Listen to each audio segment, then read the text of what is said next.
इसको यूं किया। अच्छा जी. So then is the chromosomal abnormality. What exactly it is? Discussing few generalized outline, and then we're going to talk about the specific types of chromosomal abnormalities. As we've discussed or defined it, that a chromosomal disorder, anomaly, aberration, mutation is missing extra or irregular portion of a chromosomal DNA. That is what exactly chromosome abnormality is. Chromosome mutation can be a change in the chromosomal segment involving more than one gene. So that is a disorder completely, that is a missing, extra, irregular, that is a chromosomal abnormality. And when you talk about mutation, it means that a certain part of it is changed, that is the normal structure is not there. Then to study all this chromosomal studies, the term karyotyping is used, that all the features of the chromosomes, the different types of the different autosomes and the sex chromosomes are said, study is made, and that is what we call as the karyotyping, in which the full set of chromosomes from an individual can be compared to the normal karyotype from the species via genetic testing. That is what the normal structure of the chromosome has to be there, that is compared with the person which we are suspecting that there is some abnormality. So that is a karyotyping. That is exactly what we do, that what the structure has to be like. That is what we call as the karyotyping. Then the anomalies can occur in any stage, that is either meiosis or mitosis. So it's both these phases that this abnormality can occur. This abnormality can be in number and it can be in structure as well. So these are the two basic reasons that the abnormality can be there, either the number of the chromosome changes or the structure of the chromosome changes. The chromosomal abnormalities is an important cause of birth defects, and it leads to spontaneous abortions. They say that 50% of these conceptions who have chromosomal abnormalities, it leads into spontaneous abortions. And out of these spontaneous abortions, it is that 50% have the major chromosomal abnormalities. That's why it is nature's way of expelling the abnormal, so spontaneous abortion occurs. So 50% conceptions end up in spontaneous abortions, and out of these, 50% of these abortions have the major chromosomal anomalies. So you can say that what a great number it is. The most common chromosomal abnormalities in the aborted fetus are X45 monosomy, Turner syndrome, X, sex monosomy, triploidy, trisomy, all these different. That means it can be a monosomy, it can be a trisomy, it can be sex, or it can be autosomal chromosomes, which have show you the problems. But what commonly is seen is a triploidy and a trisomy and Turner syndrome, that is the sex-related chromosomal abnormality is seen. So these are the few ones which are commonly seen. We'll discuss gradually. Chromosomal abnormalities account for about 7% of the major birth defects, and gene mutations account for another 8%. So these two, when you say chromosomal abnormalities, 7% are your major defects, and then gene mutation also carries about 8% weightage. How does this chromosomal abnormalities be inherited? So how can you say that this is carried on from one generation to the other, from the mother or the father to the children? Most chromosomal abnormalities, it is said, that occur as an accident in the egg cell or sperm, and therefore in every cell of the body. So when it occurs in the germ cell, that is the egg cell or the sperm cell, it is going to be present in all the cells. Some anomalies, they are just present only in a few cells after conception, resulting in, that is what we call as the mosaic appearance or mosaicism. That is when the chain chromosomal abnormality is not present in all the cells, it is present in a few of them, that and some are normal. That is what is called as mosaicism. So where some cells have the anomaly and some do not. So these two pictures can be there. These can be chromosomal anomalies, can be inherited from a parent or they cannot be. So it is different. We'll talk about it afterwards. That inheritance can be as such, the child accepts it or inherits it, or it is said that in the egg cells or the germ cells, that inheritance is going to be both from the father and the mother. So this type of mutation or an anomaly that is inherited from by the child, and the other one, that is the acquired one, that is it develops after from by one or the other parent, and the child gets it because of some drug, some disease, some radiations. That is said, there are chances that that is not going to be carried forward. It may be carried forward, but it's not there. But that what is there in the germ cells, that is egg and the sperm, coming when they both meet, form the zygote. So it is coming from both the sides. So there is no chance of the fetus being saved from getting this abnormality. So chromosomal studies have been performed on parents when anomaly is in the child. And if the parents do not possess the abnormality, it was not an inherited one. If so, that is how they rule out that the mother and the father, they do not have this problem. So that means it is not an inherited one. It is an acquired abnormality which the child has inherited. May be transmitted to generation, or maybe it will not be transmitted. So there are two features. They said that if it is from the germ cells, it is carried by the germ cells abnormality, that is for sure that it is going to be carried to both the from the to the fetus. But if it is an acquired one which is developed afterwards, the most probably it will not be inherited, but may be transmitted to subsequent generations. That there is a chance that if the one of the parent is the one that had the acquired one, and then he or she is married to another one who also has that sort of an anomaly, so both will meet together and the zygote will be having that type of abnormality. So that is for sure short an inherited type of abnormality. So where you have the normal one, that is the primary one, where it is from the germ cells, the inheritance is sure short. But where it is an acquired type of abnormality, it is plus minus, maybe inherited or maybe not. Acquired chromosome abnormalities. Now, we say that these abnormalities, they might become cancerous, or cancer cells develop into the chromosomal abnormalities. Most cancers could cause chromosomal abnormalities with either the formation of the hybrid genes, that is, there is a change in the gene. So, cancers can cause chromosomal abnormalities, and then some chromosomal abnormalities can turn cells into a leukemic cell or a cancerous cell. So, it is either way, that the chromosome can change into a cancerous cell, or a cancerous cell can convert into the abnormal chromosome. That is the way around, that in both ways they can occur, such as the translocation of a gene, appropriate, inappropriate expression. So cancers could cause chromosomal abnormalities, and chromosomal abnormalities can turn the cells into leukemic cells or cancerous cells. So it is both ways. Then they said that there is a theory that DNA is repaired when there is a change. During gametogenesis, DNA repair is effective at removing DNA damages. That is, wherever there is gametogenesis going on, if there is some damage to the DNA, this is repaired by the DNA, repaired by the body itself. But in spermatogenesis, they say that this is not possible, because from spermate to sperm formation, there is a lot of nuclear chromatin remodeling when the sperm is formed. That is, the amount of the DNA is decreased. So when the from spermatids to sperm is formed, so that does not lead or allow the sperm to be remodeled, or the repair is allowed. So in spermatogenesis, the ability of repair DNA damages decreases substantially in the later part of the process, as spermatids undergo nuclear chromatin remodeling into a highly compacted sperm. So the chances of repair of the DNA is less at the lower part of the spermatogenesis. So more chances that the DNA is going to, or the chromosome which changed into an abnormal one, is going to stay as such, and it will not be repaired. So more chances in the males. Then a very important thing which plays a role in chromosomal abnormalities, and we have already talked about it, it's non-disjunction.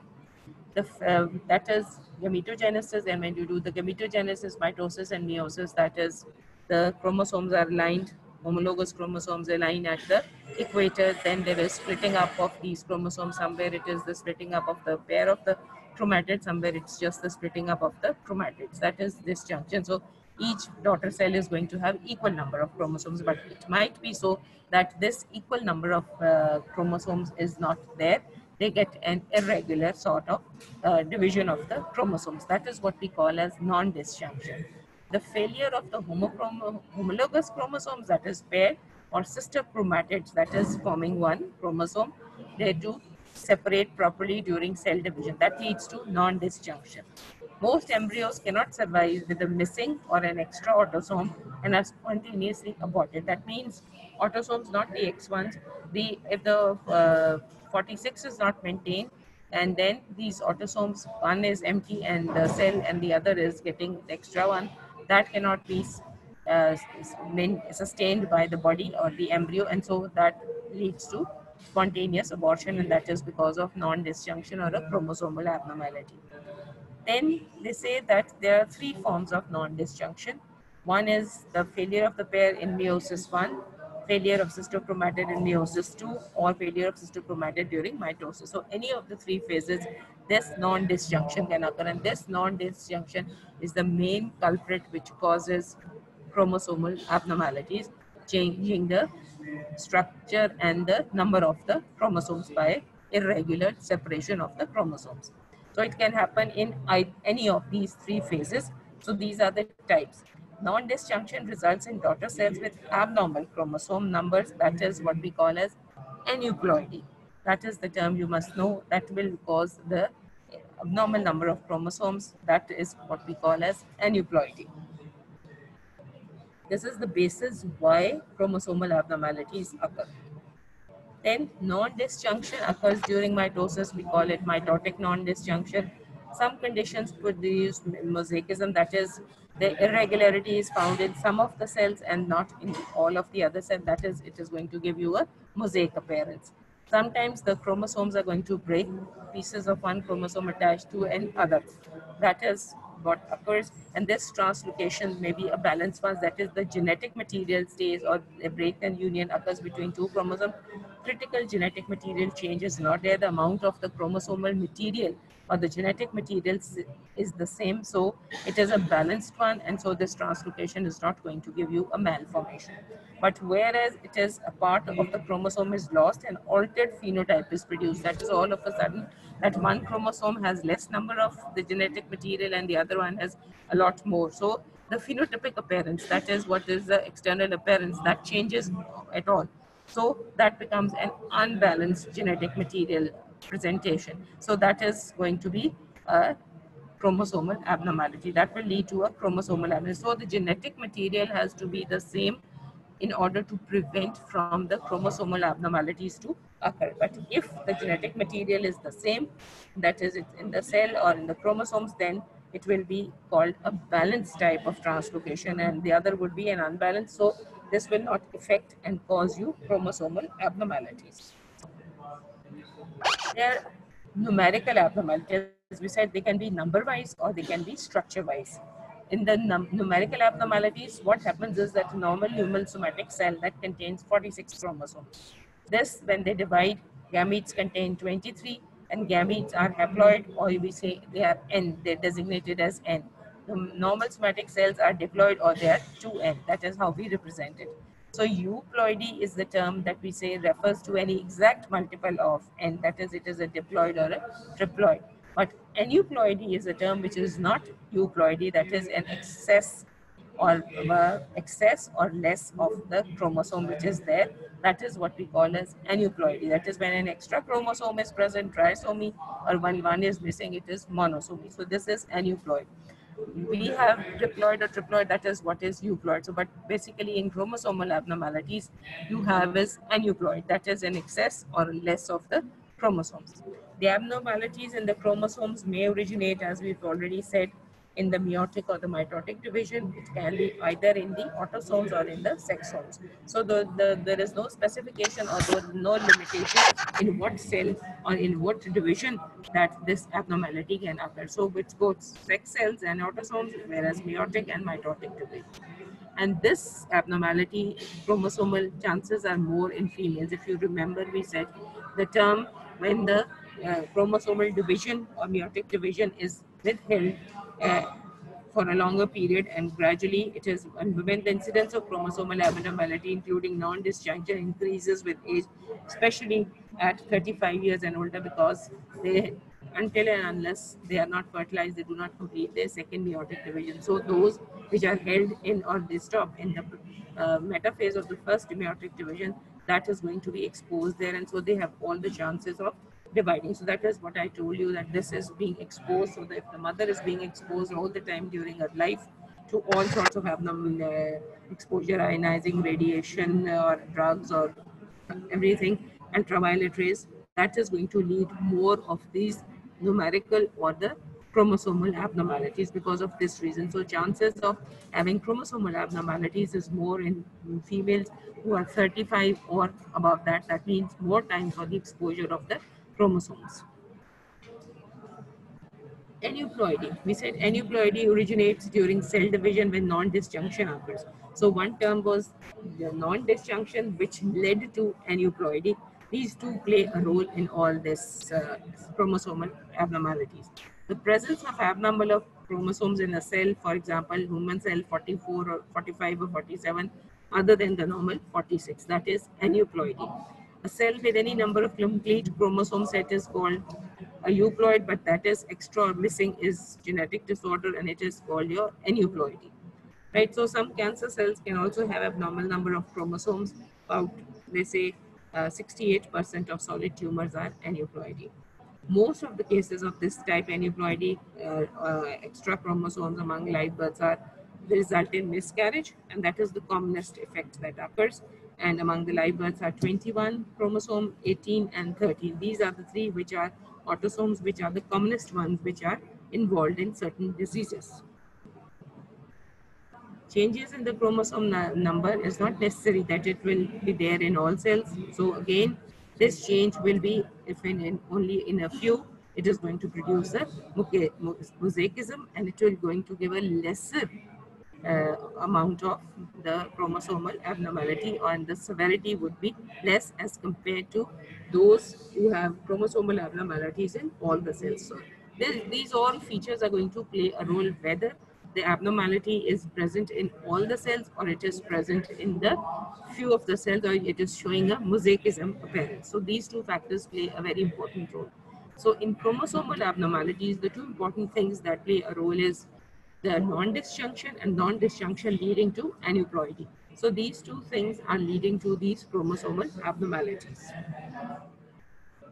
This you can see in this picture, it is representing the first division and the second division where there is exchange of material, and in the cells, the one of the cell is all empty, one is containing all the cells. So that is non-disjunction which is occurring in the first division and in the second division. This picture also shows you that in the second row, the in blue is non-disjunction with meiotic 2 division, and the right is the green is taking place at meiotic 1 division. Okay, so these two show you that it can be at 1 or 2, or it can be at the mitotic division. So these abnormalities can occur. So it is basic cause of abnormality is your non-disjunction. You have to understand that. Then there can be two kinds of change occurring in the chromosome. As we've said, it can change in number or it can change in structure. So these are the two types: numerical abnormalities and structural abnormalities. They affect both the sex chromosomes and the autosomes. Both can be affected, and they can have a characteristic appearance. That is, if there is sex chromosomes are affected or autosomes are affected, they have a typical phenotype. Phenotype is the physical appearance, and they may resemble those patients or those children who have similar phenotypic appearance rather than their own sisters and brothers. So that is how they show you that they are resembling the chromosomal abnormalities shown in A baby and in the B baby of the other family. Both are going to show you the same phenotypic appearance, resembling each other in the features because of the same chromosomal anomalies, and the features are the same rather than the one family children resembling each other. So that difference is going to be there because they show you a common appearance. All these chromosomal abnormality phenotypic appearances are common in such each type of patient, baby.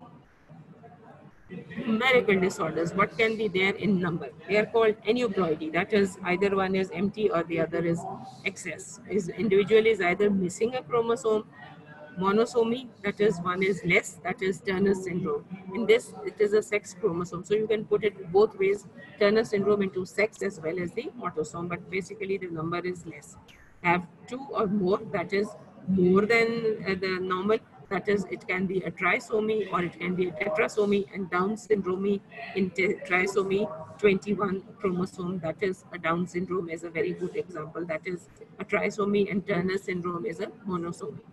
So having an extra copy of this chromosome means, that is extra chromosome means that the individual has 3 copies of each of its genes. That means when the 2 chromosomes have one type of gene on each chromosome, but when it is going to be 3, they are going to have an extra copy, that is an extra gene instead of the 2, making it difficult for cells to properly control how much protein is made. So there is, because your genetic material is your protein, so it forms an irregularity in the proteins. That is, producing too much or too little protein can have serious consequences. So that means it disturbs the level of the protein that is there in the genetic material, when the cell cannot understand or it cannot balance out the amount of protein material. So that leads to an abnormality or some consequences develop when there is less of protein or more of protein.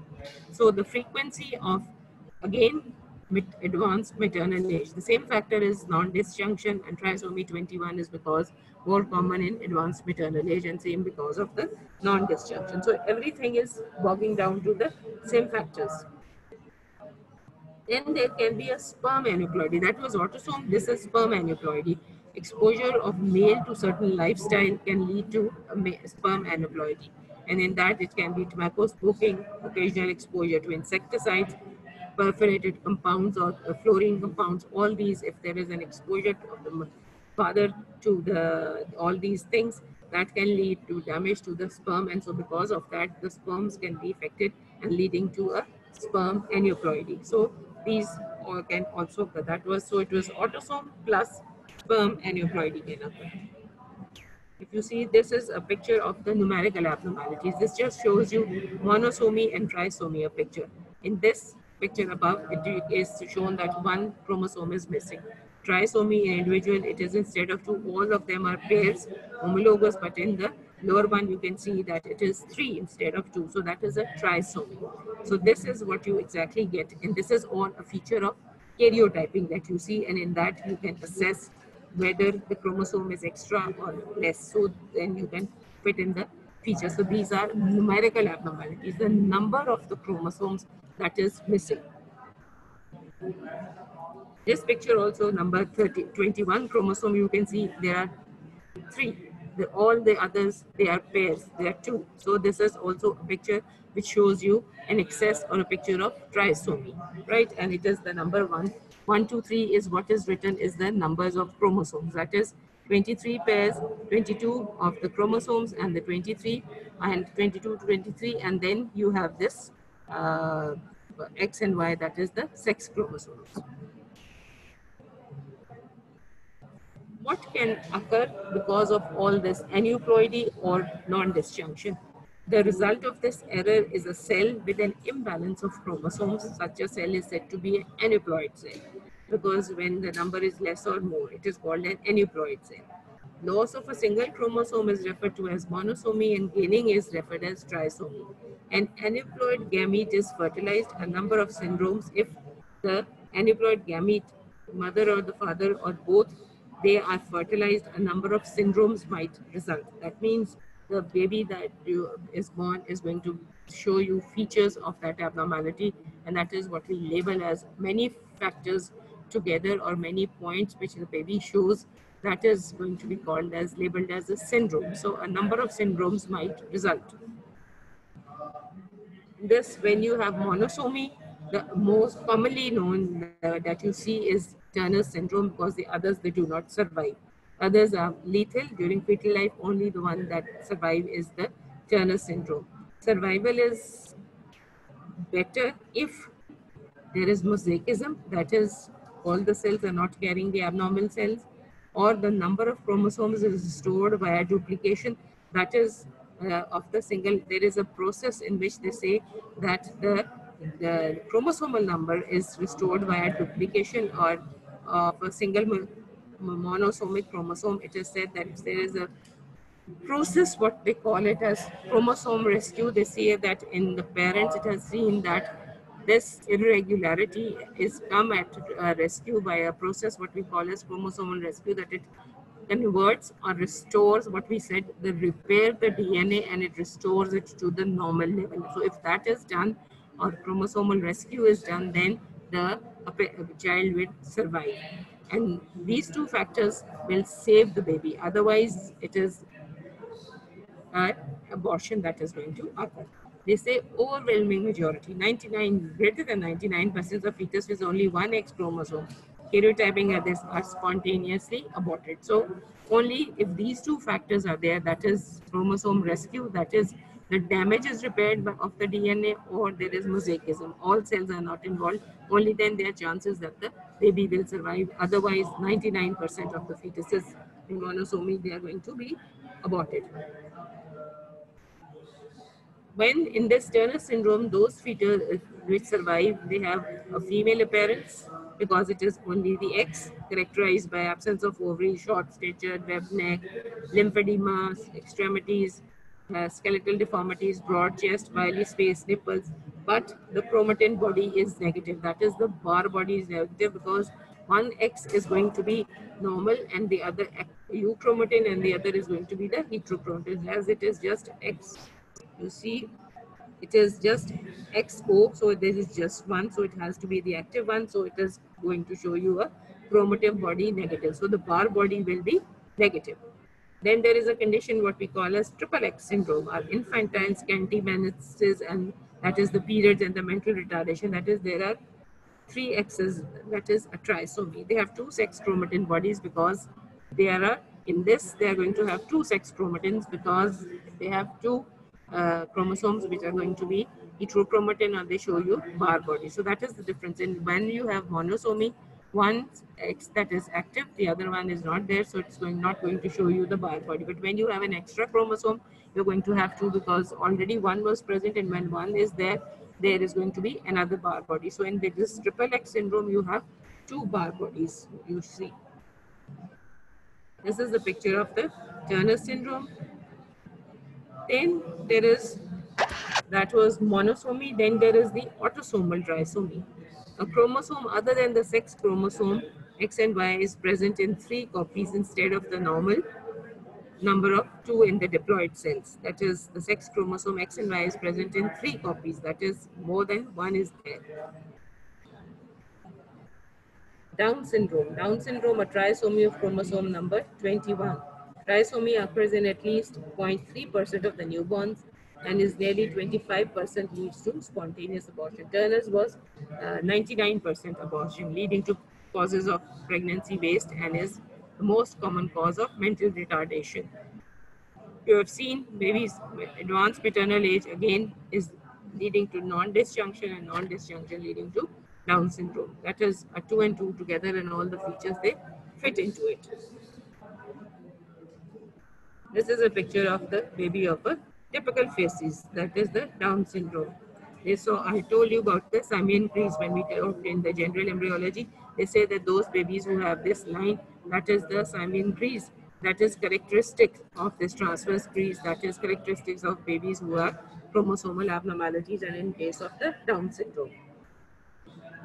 These are all typical faces of the, they have shown you the arrow with the Simeon crease or the transverse crease.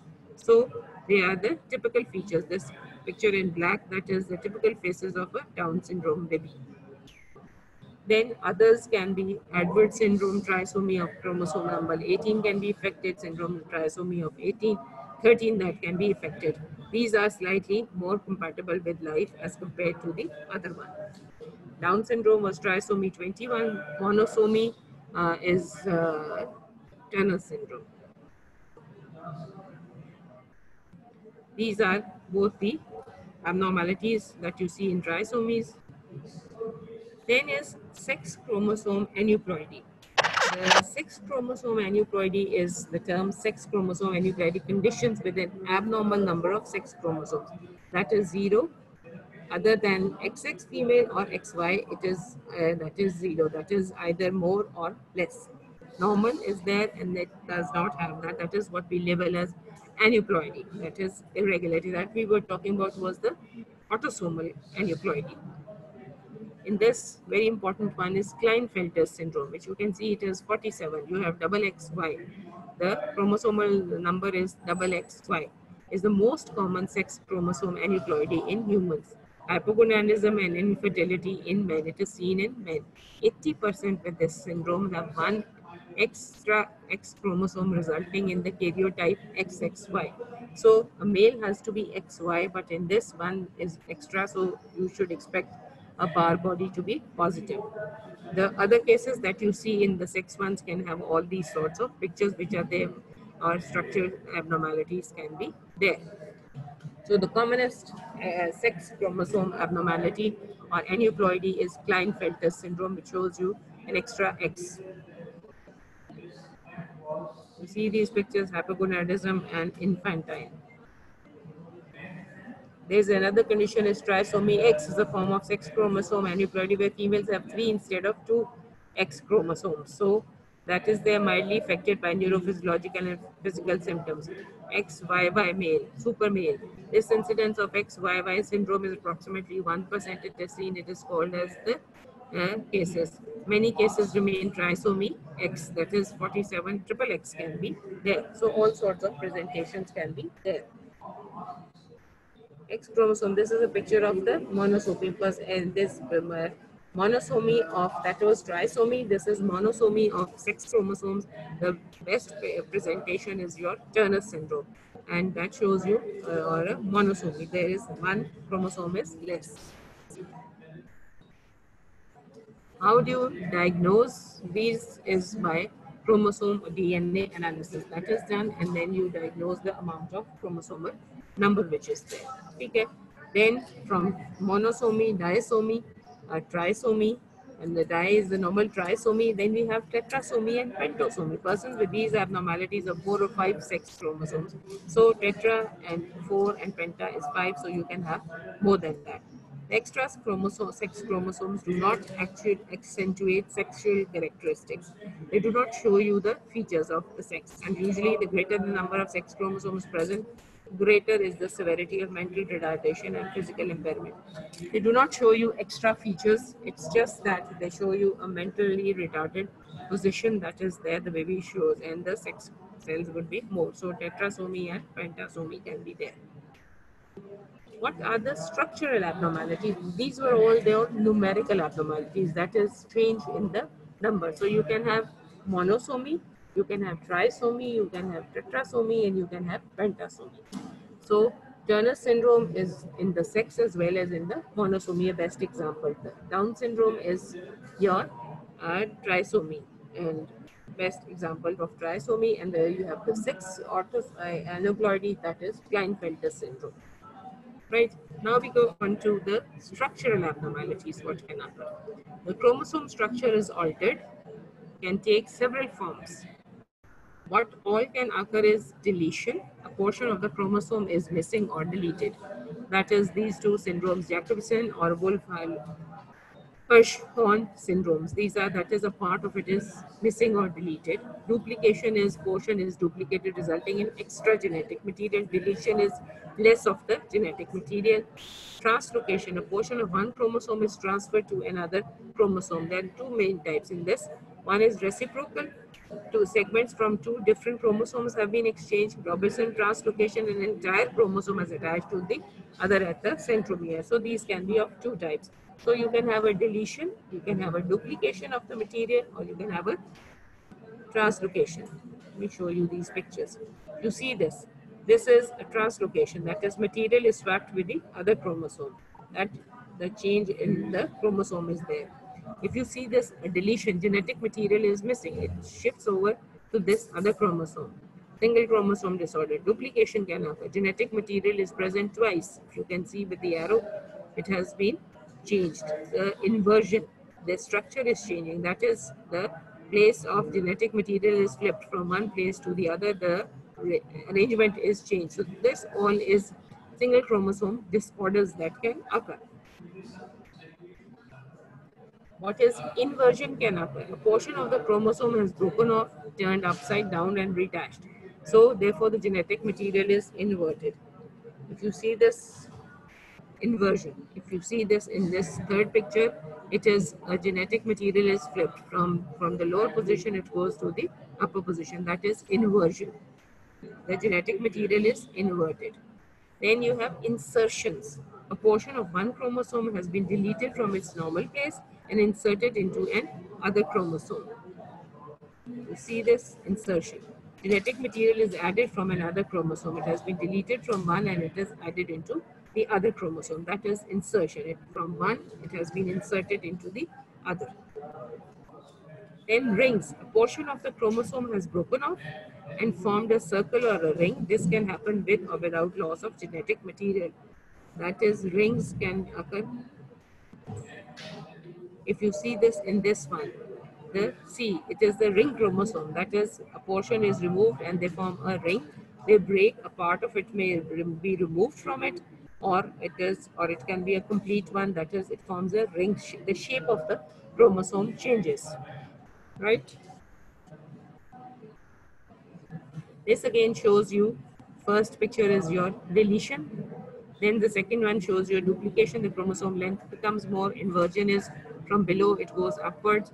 And then there is insertion and translocation from one side to the other. So these are all the terms which show you that what can change the structure, right? If these pictures,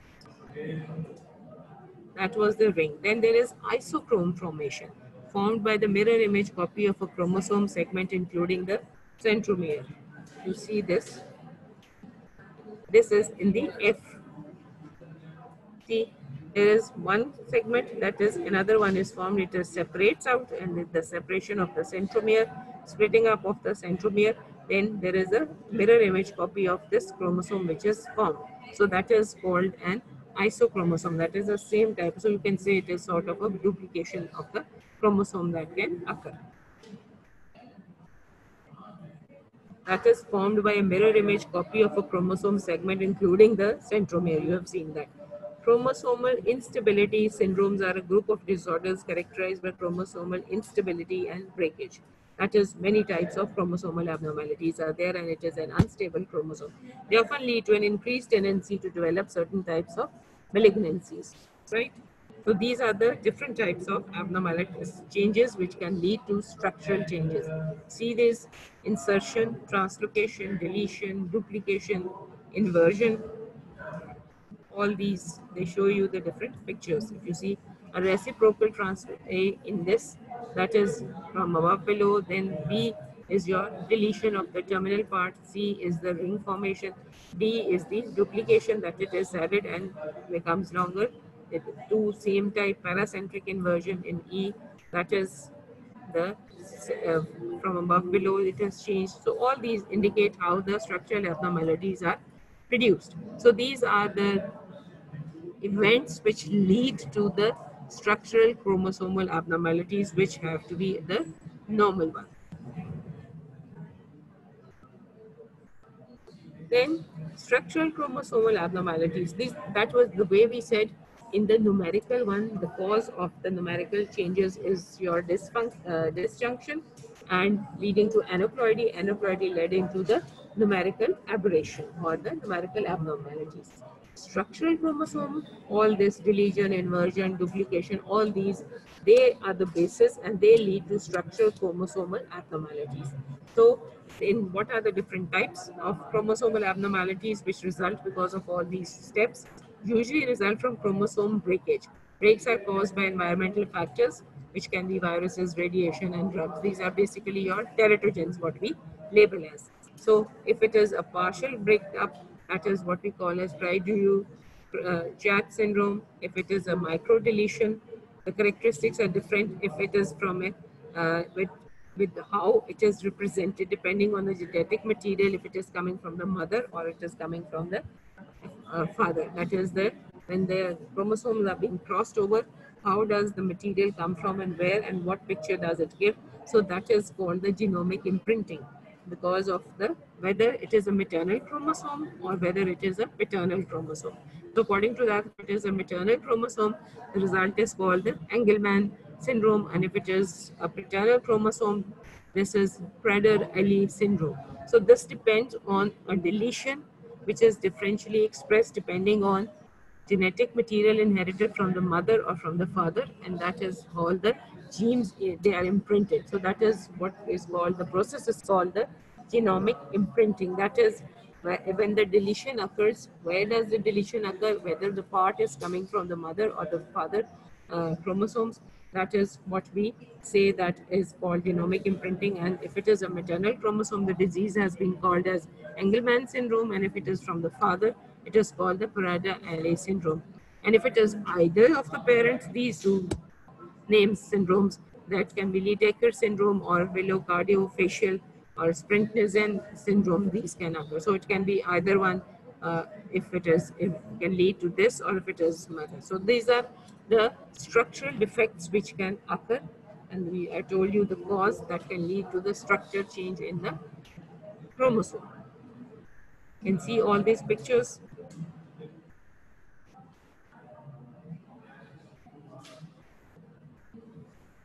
These are all structural change syndromes. Then is karyotyping. What is karyotyping? I showed you the picture that there is a chart of the different type of chromosomes which are there, the normal structure. That is there, we show you the homologous pairing. Karyotyping involves performing an amniocentesis. You remove fluid if you're suspecting chromosomal abnormalities in order to study the cells of the unborn fetus during a metaphase 1. So you do amniocentesis and you spread out and you do karyotyping, that is you see the chromosomal abnormal cells, the picture of the different types of chromosomes, whether it is leading to monosomy or you are suspecting the trisomy. So that is what we call as karyotyping. So you see the study of exactly the chromosomes. Light microscopy can be used to visually determine if aneuploidy is an issue. You can use the microscopes as well. So you, from the amniocentesis, remove the fluid from the amniotic cavity, remove the amniotic fluid as I told you, and that is a very important test that is done. And then you do the karyotyping, to a study of the normal to abnormal cells. So, and you see what are the cells, chromosome cells, numbers. What are the diagnostic techniques for identifying the genetic abnormality? So that was structural and numerical. So we said it is about 50% lead to spontaneous abortions, and then this can be more chances of these abnormalities in the females of 35 plus age, and I told you because of the reason. And then these can cause malignancy, or malignancy can cause chromosomal abnormalities, and it is said that more chances of chromosomal abnormalities in case of the lower end of the spermatogenesis because of the change in the DNA material, because when there is remodeling from spermatid to a sperm, then there is also a change in the DNA material, and when this DNA material is remodeled, there are chances of chromosomal abnormalities. Then we said disjunction, non-disjunction, and aneuploidy, which is the basic cause of your numerical numbers, abnormalities. And then we talked about deletion, inversion, duplication, isochrome, rings, chrome. All these are the causes or the basis of your structural abnormality, which results. And we talked about the different syndromes which are going to lead to the structural problems which are there, the different types of diseases which are there, or the syndromes are there. Then diagnostic techniques for to see as the genetic cells. If you have to study specifically, we do the chromosomal analysis, and that is karyotyping is done. And that is another test that we can do is cytogenetic analysis. That is to assess the chromosome number and the integrity, what is the shape and all. Cell cultures arrested in metaphase by chemical treatment, and then is revealed the banding that is there, what is the normal pattern. Then there is a test what is called as fluorescence in situ hybridization, that is also done to study the chromosomes. And then a special karyotype analysis, that is, it is a very important test. That is the karyotyping is done, and you see whether the number is normal or whether the size of the chromosome is normal, so that you are to make out whether it is a sex aneuploidy or whether it is an autosomal aneuploidy. So these are the tests which can be done specifically for genetic abnormalities. May be numerical, may be structural. Then we said if it does not fall purely into the genetic domain or it doesn't fall purely into your environmental domain, we call an anomalies caused by multifactorial inheritance. That is, it may be due to many reasons. So when it is a combination of genetic and environmental factors, we say it is due to multifactorial inheritance. Multifactorial traits are often single major anomalies such as cleft lip, isolated cleft palate, neural tube defects, anorexia. All these are because of the single major anomalies. That is, one type of anomaly is there which can be because of many causes. The recurrence risk used for genetic counseling for families having birth defects is determined by the multifactorial unit identity. That is, if these based on the frequency of the anomaly, that how much popular or common is this anomaly and how much is that common in different relatives of that family. So if you are suspecting that it might reoccur, this anomaly, a specific anomaly, those which we have mentioned above, a single major anomaly, they are used for, they are advised with genetic counseling so as to, and that counseling of the family is done according to the frequency of the anomaly and according to the general population and also in the relatives. So they see how common is that anomaly in general population and also into the relatives of that family. So then they do this genetic counseling and that they advise the parents that you do this test so that it might be a reappearance of that anomaly. Then there is something what we call as gene mutation. Now, what is gene mutation is a permanent alteration in the DNA sequence that makes up a gene.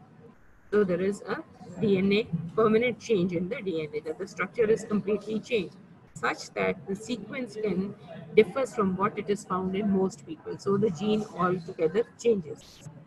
This can affect anywhere from a single DNA to multiple genes. So one gene could be affected or it could be multiple genes that could be affected. So it's a permanent one and it is the structure changes as compared to all what is seen in all other people.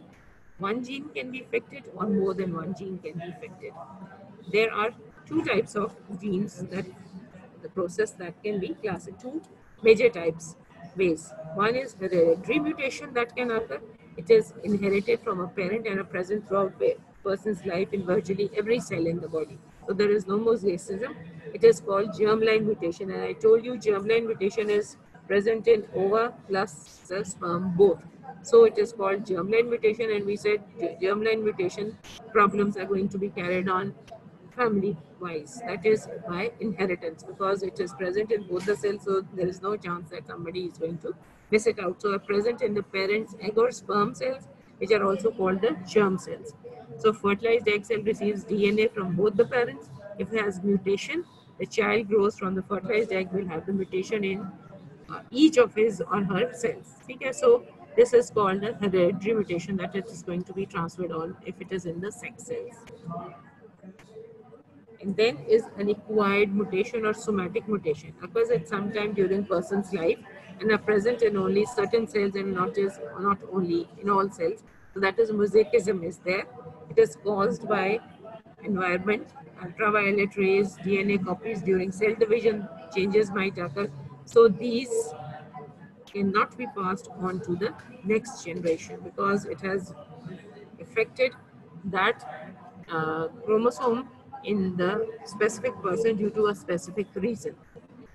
But it will not pass on forward what it is just present in one cell. It may be there in one or two cells, not in all. As in the inherited one or the primary one, it is going to be present in all the cells because it is coming both from the father and the mother. So it is going to be carried by the zygote, and zygote is going to transfer it to all the cells of the baby, and so the baby is definitely going to have this type of mutation which is there.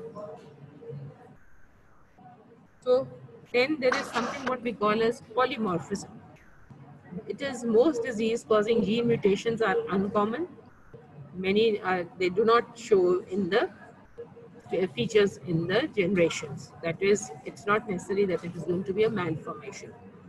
genetic alterations that occur in more than 1% of the population are called polymorphism. That it's taken as a normal phenomena, that these changes of genes, if you see, if your great grandparents had a certain feature which is not going to be traveled on, it color of the eyes change, color of your hair change, all that is, there is a change in the features. So that is because of the genes are changing. That is genetic alteration that occur in more than 1% of the population is called polymorphism.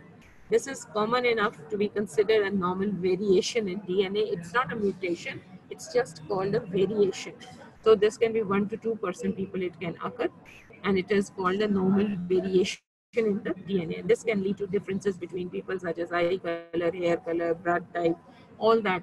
So the normal differences that are there from the family below, sisters and brothers, all that is said to be a certain normal variation in the DNA, and this normal variation in the DNA shows you different features in the brothers and sisters in the different families. So that is what we call as polymorphism, and it's not exactly called a pathogenic gene mutation. So it's just a normal variation which is there. Although many polymorphism has no negative effects on a person's health, some may influence the risk of developing certain disorders. Though this change in the color, hair, and all those features, that is, it's not going to affect the fetus, but it might have a negative effect. So it's just a normal variation. So you, that is, a polymorphism is different from gene mutation. Gene mutation is a damaging thing. It has a negative effect, whereas polymorphism is not a negative thing. It's just a variation in the DNA, and that leads to certain changes in the family which is there. This might not have any negative effect, but at times it may have the chance of developing disorders which are there. So that is difference between gene mutation and polymorphism. There is what is normally, if your mother has and the father have brown eyes and the child gets blue eyes, that is, or gray colored eyes or green colored eyes, and the hair color changes, all this is variation in the DNA which leads to the changes, and that is what we call as polymorphism, and it's said to be about 1% or more from the normal variation that is there that leads to all these features. Then how do you detect all these abnormalities which are there, whether it is environmental, whether it is multifactorial, or whether it is genetic? Different techniques and samples are needed for different tests. For the prenatal diagnosis of a fetus, before that amniocentesis, you remove the fluid from the anterior abdominal wall and entering into the abdominal cavity, you see all the cells which are there, different chemicals, everything is tested. Then I told you chorionic villus sampling, that is, you take a part of the trophoblast and then you test that for it, that is the CVS, that is chorionic villus sampling. Then circulating fetal cells can be taken and then they can be seen whether they are normal or abnormal. Be collected and analyzed in order to detect the possible chromosomal abnormalities. Then for the pre-implantational diagnosis of an embryo, a blastocyst biopsy can be performed. That means as early as implantation, it can be done, that the cells can be taken and the diagnosis can be there. Then a lymphoma leukemia screening, a bone marrow biopsy can be taken intrauterine life, and the biopsy can be taken and it can be detected whether the blood cell problem is there or it is not. So you can do all these tests. And for karyotyping, that is specific for genetic testing, and then you can have the DNA analysis, that is again for your genetic abnormalities that you do. Otherwise, these are the general tests, that amniocentesis, CVS, circulating fetal cells, pre-implantation, bone marrow, all these are for any sorts of abnormalities, whether it is environmental, multifactorial, or genetic environment problems. And that finishes the birth defects and the tests we have already done. What are the different types of tests that can be done? So we said birth defects, two types of birth defects, causative agents. One is environmental and the other is the genetic, and the third, less positive, is your multifactorial, that is many ways that can occur leading to the abnormalities. Okay. For the environmental, you had all the causes, radiations, viruses, drugs, all that we talked about, that was the causative agent. Then we talked about the general one, The general one has two types, the numerical and the structural. The numerical causes is non-disjunction and leading to aneuploidy that results in irregular number. Structural is deletion, inversion, duplication, all these points. They lead to the change in the structure of the chromosome, and that leads to certain syndromes. So all this is the genetic formation, and we said it's about 50% abort, and out of those 50% we have 50% which are going to be producing major chromosomal abnormalities. So the major defect that occurs is chromosomal abnormalities, which leads to a spontaneous abortion if it is a major defect. Okay then. Next time, inshallah, we'll do the last bit of the general one, that is amniotic cavity, and the amniotic fluid that we said is a very important factor that is going to cause all this amniocentesis. So the development of that amniotic fluid, what function is of the amniotic cavity and the fluid. Okay then, thank you.